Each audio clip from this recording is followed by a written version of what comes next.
Hello everyone. Today I am going to discuss the next topic of accountancy class 11th special purpose subsidiary book, in which I will discuss about preparation of purchase book. Let's start the topic. First, meaning of purchase book or purchase day book. Purchase book records only credit purchase of goods. It means that purchase must be on credit and relates to the goods in which business is dealing. The total of purchase book is transferred to purchase account. Posting is made at the credit side of supplier's account, appearing in the purchase book. Dear student, purchase book वह subsidiary book है जिसमें हम credit purchase of goods को record करते हैं, और goods means those materials, those items in which business deals. यहाँ पर गुड्स का मतलब है वह प्रोडक्ट जिसमें आपका बिजनेस डील करता है. जब आप उसकी क्रेडिट परचेज करेंगे तो उसको परचेज डे बुक में रिकॉर्ड किया जाएगा. The total of purchase book, जब इसका टोटल जो होगा उसको ट्रांसफ़र करेंगे हम परचेज अकाउंट में, और जो पोस्टिंग की जाएगी credit side of supplier account में, जिससे आपने गुड्स को क्रेडिट पे परचेज किया है और जिसको कि हमने परचेज बुक में रिकॉर्ड किया है. यहाँ पर आपको ध्यान रखना है कि अगर हम गुड्स की परचेज जो है क्रेडिट पर करेंगे उसी को रिकॉर्ड करना है. अगर हम क्रेडिट पर किसी एसेट को परचेज करते हैं तो उसको यहाँ रिकॉर्ड नहीं किया जाएगा, और अगर हम कैश में गुड्स को ख़रीदते हैं तो अगेन उसको रिकॉर्ड नहीं करेंगे. तो ये ध्यान रखना है आपको, क्रेडिट परचेज ऑफ गुड्स को ही सिर्फ हम यहाँ परचेज डे बुक में रिकॉर्ड करेंगे. परचेज जर्नल या परचेज डे बुक या purchase book, it is use to record only the credit purchase of goods, जैसा हमने आपको बताया. और रिकॉर्डिंग करने के लिए जो सोर्स डॉक्यूमेंट हमारा होगा that will be the purchase invoice which is issued by supplier is taken to record the transaction in purchase book. Dear student, यहाँ दो बातें आपको ध्यान रखनी है. Following transactions are not recorded in the purchase book. पहला transaction cash purchase. Cash purchase are not recorded in this book since these will be recorded in the cash book. Purchase book में हम किसी भी cash purchase को record नहीं करेंगे, क्योंकि जो कैश परचेज होता है उसको हम कैश बुक में रिकॉर्ड करते हैं. अब इसके बाद दूसरा जो है परचेज ऑफ एसेट. अगर हम परचेज़ की जो परचेज़ है वो एसेट का करते हैं, और एसेट को चाहे हम कैश में ख़रीदें या क्रेडिट पर ख़रीदें, दोनों जो एसेट की परचेज़ होगी उसको रिकॉर्ड नहीं करें, क्योंकि जो कैश परचेज होगी एसेट की उसको हम कैश बुक में रिकॉर्ड करते हैं, और जो क्रेडिट परचेज़ होगी उसको जनरल प्रॉपर में रिकॉर्ड करेंगे. Only credit purchase of goods are recorded in this purchase book. इस परचेज बुक में हम सिर्फ क्रेडिट परचेज ऑफ गुड्स को रिकॉर्ड करते हैं. Purchase of asset such as machinery, furniture, typewriter etcetera are not recorded in purchase book. अगर किसी machinery की, किसी फर्नीचर की, किसी टाइपराइटर की, कंप्यूटर की, मोटर व्हीकल की, इस तरीके की अगर हम परचेज़ करेंगे तो उसको हम यहाँ रिकॉर्ड नहीं करेंगे. Instead these are recorded in journal proper, क्योंकि इनको जो है जनरल प्रॉपर में रिकॉर्ड किया जाता है.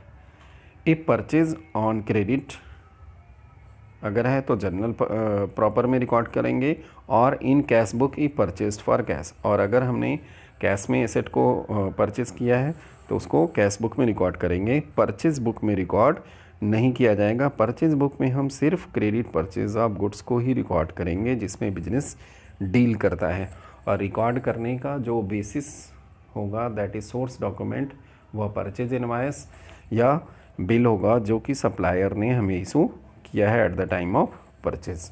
That is the evidence of transaction, and on the basis of that the transaction will be recorded in the purchase book.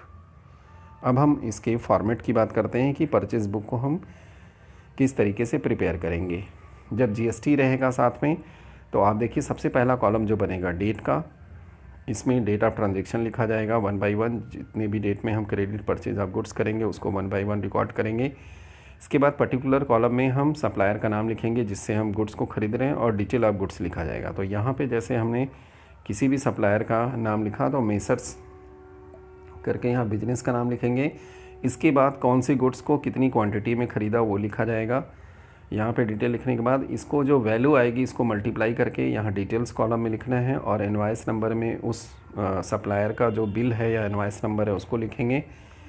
इसके बाद अगर ट्रेड डिस्काउंट वगैरह होगा तो उसको माइनस करेंगे, यहाँ पे ट्रेड डिस्काउंट होगा माइनस कर देंगे, और अगर यहाँ पे जीएसटी होगा तो उसको ऐड करेंगे। जीएसटी जो भी होगा, सीजीएसटी, एसजीएसटी, जैसा यहाँ पे आप देख पा रहे हैं, input CGST, input SGST, input IGST, तो जो भी एप्लीकेबल जीएसटी होगा उसको यहाँ पे लिखेंगे। परचेज़ वाला जो कॉलम है इसमें नेट परचेज़ वैल्यू लिखेंगे, मीन्स गुड्स की वैल्यू लिखी जाएगी after trade discount and before GST, tax को चार्ज करने के पहले जो वैल्यू होगी वह परचेज़ वैल्यू होगी। तो इस तरीके से हम 1 बाय 1 मंथ के ट्रांजेक्शन्स को रिकॉर्ड करेंगे, जो भी कंसर्न मंथ का ट्रांजेक्शन होगा। तो इतने कॉलम हमारे परचेज बुक में बनेंगे। Let's one question on this topic. देखिए ये क्वेश्चन है परचेज बुक के ऊपर। Enter the following transaction in the purchase book of smart cloth house Lucknow assuming CGST 2.5%, SGST 2.5% and IGST 5%। 2019 April 4 transaction किया इन्होंने। Purchased from Radhika garments of Varanasi, vide invoice number 250, invoice number ये दिया है। 100 metre cotton cloth at the rate of 200 पर metre है, and 80 metre woollen cloth at the rate of 500 per metre है, and trade discount 20% है। तो यहाँ देखिए जो इंट्रा स्टेट परचेज होगी उसके ऊपर CGST और SGST एप्लीकेबल होगा। तो यहाँ पे जो भी हम ट्रांजेक्शन को रिकॉर्ड करेंगे, जो भी वैल्यू आएगी परचेज़ की नेट वैल्यू होगी आफ्टर ट्रेड डिस्काउंट, उसके ऊपर हम CGST एंड SGST अप्लाई करेंगे। इसके बाद नेक्स्ट है अप्रैल 12 को, परचेज फ्रॉम रघुवीर Prasad and company of Delhi, vide invoice number 305, 50 metre silk cloth at the rate of 600 per metre है, 40 metre cotton cloth at the rate of ₹250 per metre, and trade discount 10%। तो ये देखिए हमारा इंटर स्टेट परचेज़ है, मतलब हमारा जो बिज़नेस है ये लखनऊ में है तो दिल्ली से ख़रीदा है, तो इस बार हमारा इसके ऊपर जो GST लगेगा वो IGST एप्लीकेबल होगा। थर्ड ट्रांजेक्शन पर अप्रैल 20, purchased from modern furniture house Delhi 10 chairs eight the rate of 2000 पर चेयर है। तो यहाँ देखिए चेयर परचेज़ कर रहे हैं, जबकि हमारे जो बिज़नेस का नेचर है दैट इज़ क्लॉथ हाउस है, तो डेफिनेटली ये जो परचेज़ है हमारे लिए एसेट होगा। तो इसको हम परचेज ऑफ एसेट, जैसा हमने अभी आपको बताया था, इस ट्रांजेक्शन को परचेज बुक में रिकॉर्ड नहीं करेंगे क्योंकि ये एसेट की परचेज है। अब हम जो ये हमारे दो ट्रांजेक्शन अप्रैल 4 और अप्रैल 12 है इसको परचेज बुक में रिकॉर्ड करेंगे। नाउ सी देखिए, purchase book of smart cloth house Lucknow, title लिखेंगे, इसके बाद डेट का कॉलम पर्टिकुलर जिसमें नेम ऑफ सप्लायर होगा जिसको क्रेडिट करना है, invoice number, LF, details, purchase, input CGST, input SGST, input IGST and total amount. देखिए पहली जो हमारी परचेज है that is messrs Radhika garments Varanasi, ये लिखा। 100 मीटर कॉटन क्लॉथ 200 पर मीटर है, 80 metre woollen cloth at the rate of 500 per metre है, इसको मल्टीप्लाई करके यहाँ पे लिखा 20,000 एंड 40,000, टोटल इसका हुआ 60,000। इसके ऊपर ट्रेड डिस्काउंट 20% 60,000 का माइनस करेंगे, माइनस किया 12,000। इसके बाद जो नेट वैल्यू आया 48,000, ये हमारी परचेज़ वैल्यू है, इसको आप देख पा रहे हैं यहाँ पे परचेज़ कॉलम में लिखा जाएगा। इसके बाद इसमें GST हम ऐड करेंगे, तो ये हमारी लोकल परचेज़ है, विद इन द स्टेट है, इंट्रा स्टेट है, तो इसके ऊपर CGST और SGST 2.5 के रेट से अप्लाई होगा। तो 48,000 का 2.5% हम कैलकुलेट करेंगे यहाँ, 1200 ये आया। अब इसके बाद जब GST को ऐड कर दिया तो टोटल हो गया हमारा 50,400। अब इस अमाउंट को जब हम कॉलम में, सेपरेट कॉलम में शो करेंगे तो परचेज़ वाले कॉलम में हम नेट परचेज़ वैल्यू 48,000 लिखेंगे। इसके बाद 1200 CGST और 1200 SGST GST वाले कॉलम में लिखेंगे, और फिर इन सब का टोटल जो है, फाइनल टोटल जो है 50,400, इसको हम टोटल के अमाउंट कॉलम में लिखेंगे, इंडिविजुअल कॉलम में। तो इस तरीके से हम ट्रांजेक्शन्स को रिकॉर्ड करेंगे। अब हम दूसरा ट्रांजेक्शन लेते हैं अप्रैल 12 वाला, जो कि आउटसाइड स्टेट है, मेसर्स रघुवीर Prasad and company of Delhi, और इनसे हमने ख़रीदा 50 metre silk cloth at the rate of 600 per metre, फिर 40 metre cotton cloth at the rate of 250 per metre.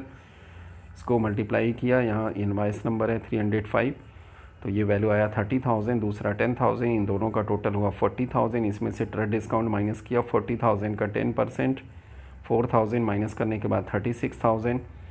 इसके ऊपर अब अप्लीकेबल जो होगा IGST होगा, उसका रेट 5% है, तो 36,000 का 5% 1800, टोटल वैल्यू हुआ 37,800। अब इसको हम लिखेंगे, तो जो नेट परचेज़ वैल्यू है 36,000 परचेज़ कॉलम में, IGST को IGST कॉलम में लिखेंगे, और इसके बाद टोटल जो वैल्यू है टोटल कॉलम में लिखेंगे। इतना रिकॉर्ड करने के बाद इसके आगे भी मंथ में जो भी ट्रांजेक्शन्स होंगे उसको हम इसी तरीके से रिकॉर्ड करते जाएंगे। अब सपोज यहीं पर हमारा यही 2 ट्रांजेक्शन है, तो हमारा जो करंट मंथ है अप्रैल है, तो अप्रैल की लास्ट डेट यहाँ लिखेंगे 30 अप्रैल, टोटल करेंगे, और इंडिविजुअल कॉलम का यहाँ टोटल करेंगे। परचेज़ कॉलम का टोटल यहाँ पे देखिए आप 48,000 प्लस 36,000 ये 84,000। इनपुट CGST का टोटल किया ये 1200, इनपुट SGST का टोटल किया 1200, इनपुट IGST का टोटल किया 1800, और फिर टोटल अमाउंट कॉलम का टोटल किया 50,400 प्लस 37,800, 88,200। तो इस तरीके से हम परचेज़ बुक को प्रिपेयर करेंगे। यही हमारा तरीका होगा परचेज़ बुक को प्रिपेयर करने का। अब इसकी अगर हम लेज़र पोस्टिंग करेंगे तो देखिए यहाँ पे सप्लायर 2 हैं, दोनों के इंडिविजुअल लेज़र में जाएगा ये, तो उनको हम क्रेडिट साइड में जा कर के हम बाई परचेज़ करेंगे, और परचेज़ बुक में हम लिखेंगे at the end of month में जब पोस्टिंग करेंगे तो 2 सन्ड्रीज करके हम जो है वहाँ पोस्टिंग करेंगे सीधे 88,200 की जो टोटल आई है इसमें वैल्यू, तो 84,000 जो होगा हमारा ये परचेज़ बुक में जाएगा, क्योंकि परचेज़ का जो नेट वैल्यू है वो 84,000 है, और बाकी GST में पोस्टिंग की जाएगी। आई होप आपको ये क्वेश्चन समझ में आया होगा, और अब आप अपने टेक्स्ट बुक से इस टॉपिक के ऊपर क्वेश्चन को सॉल्व करेंगे। Thank you very much for watching this video. Keep watching, like and share.